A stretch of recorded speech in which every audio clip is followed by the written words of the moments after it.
bring in Steve Alford, head coach of my UCLA Bruins. Let's start there. It's such a cheery note there, Coach. Halftime against Kentucky, what do you say in the locker room? Well, Dan, before we go there, and I don't mind going back to there because we're a much better team, but how's your shooting hand? Well, surgery, and, we're not quite sure. It's touch and go. You got to always take care of the shooting hand. I'd have had the other hand operated on. You don't ever mess with a shooting hand. I just had hernia surgery 3 weeks ago, and the nurse wanted to put the IV in my shooting hand, and I said, you got to be crazy. Here's my left arm. Don't touch the right one. Yeah, this is pretty it's scary right now, Coach. I got to be honest. Well, I wish you the best. I hope your touch comes back. Well, my touch never left, but it's just if you said to Picasso, we're going to operate on your right hand, I mean, that's really what we're dealing with. That's right. You just don't do it. Yeah, you just don't do it. So, we're a much better team, Dan. It's, that's what is ironic about what's really not being said about this team, which I think is unfortunate, is that we're a very young, inexperienced team, and we're playing a team like Kentucky, and Kentucky has made an awful lot of teams look really bad this year, and they made us look bad in the first half. But we've grown from that, and that's what I'm most appreciative of this team. We're the only team in the country that lost 3 guys to hardship to the NBA, and the only team in the country that put 4 guys in the NBA from a year ago. So that's a lot that you lose. And now this team has won 20 games and finished 4th by more than 2 games in the Pac-12. They've done a lot of good things since that Kentucky game to where we've gotten better, and I think that's what I'm most pleased with this group about. You're a historian here. How great. If Kentucky runs the table, I just talked to Rick Pitino about this. Is Kentucky going to be in the conversation as one of the greatest teams of all time? Well, they have to be, Dan. I don't see how you can't be with you're in the era of men's basketball that has so much more parity now than ever before. As far as you look at national champions from conference champions, there's so much parity in our game, and to run the gamut at this time of age, that's an incredible feat to do. So, it hadn't been done since the Indiana team was 76, so it's been a long time since this has happened. So if it happens, I think they've got to be considered one of the best. How concerned were you on Selection Sunday of getting in? Well, when you're not an automatic bid, you're anxious like everybody else. You feel like you've done enough. You feel like your team is worthy of it. We had just played an Arizona team that we thought could be a 1 or 2 seed right down to the last 30 seconds. So we knew we were very capable, but that doesn't always mean you get in and you get that opportunity. I've had some teams before where we didn't get in, and I thought that if we got in, we were worthy of it. So you can be on both sides of it. But obviously when we saw our name, we were excited about it. And we had some anxious times, Dan, because first they said UC, and then Irvine came out, and then they said the Bruins of, and then they said Belmont. So, our group had some anxious times before we actually saw those 4 letters. So you're always anxious, but I felt like this team deserved it.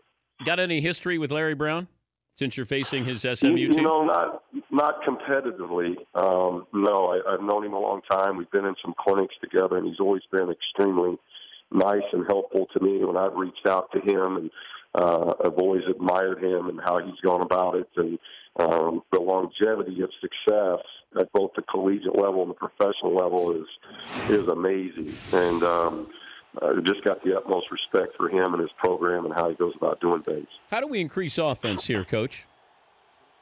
Find guys that can shoot the basketball. It's kind of been a little bit of a lost art, I think, I think it's been happening over the last 5 to 10 years, but it's my argument, and I'll stand by it. I think the vast majority of players play summer basketball all year long, 5-on-5. You play 2 and 3 games a day, and everything is around dribble drive and transition basketball, and you got much fewer players in the gym by themselves shooting the basketball.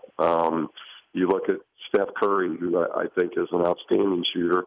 If you go back and look what he did in the summers, he worked on his game. It wasn't I think you have to find balance. I think summer basketball should be balanced with playing some 5-on-5, whether it's AAU or what you decide to get into. But there is no substitute for getting into the gym and getting the basketball and working on your skill. And I don't think we have a lot of players doing that anymore. Yeah, I was reading an article in the LA Times. Chris Dufresne wrote it, and he said that it's easier to teach defense now with these kids in college than it is offense. But I always thought they're all offensive minded. I didn't realize that they're offensive minded by taking it to the hoop and not working on their jumper.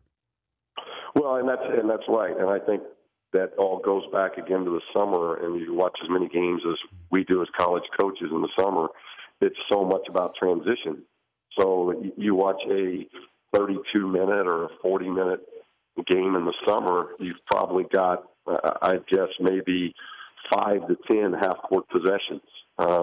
It's all about getting out and getting in transition, and all that's great. It's fun. It's exciting. But as far as developing that skill of being able to come off the screen or transition jump shots or whatever it may be, the jump shot is what suffered because of it, I think. You got 2 of your sons on the team. How tough is it? Like, you have to separate dad and coach, but absolutely. Did they ever intersect while you're in a game or practice where the father figure is saying something as opposed to the coach? No, you know what, and I've been blessed, very fortunate, because first I was a coach's kid, so I grew up being a coach's kid. My brother grew up being a coach's kid, so I've been around it. I had Coach Neal on my staff in Mexico. He was a coach's kid. I got Coach Schilling on my staff now. He was a coach's kid. So I think I've been prepared for this, and after 24 years in the business, to now go to work and know that you're preparing teams and preparing players, and you have your sons a part of it, it's just an incredible blessing. I feel so fortunate. And you got to have good kids, and I think that's what makes it a lot easier for me. Both Corey and Bryce are just outstanding young men, and they make it a lot easier. Do you ever do you yell at them?